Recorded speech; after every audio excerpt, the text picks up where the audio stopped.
लोचन प्रभृत्य शेषलेख शेखर प्रसूल धूलि धोरणी विदूसराङ्घ्रिपीठ भुजङ्गराजमालया निबद्ध जाट जूटक श्रियै चिराय जायतां चकोर बन्धुशेखर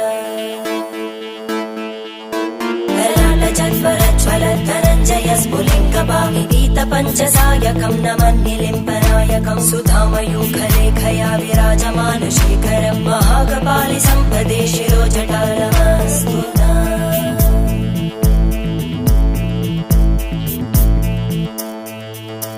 करालभालवट्टिका दगद्दगद्दगज्ज्वल धनञ्जयाहुतीकृत प्रचण्ड पञ्चसायके धराधरेन्द्र नन्दिनी कुचाग्र चित्रपत्रकार कल्पनैक शिल्पिनी त्रिलोचने रतिर्मम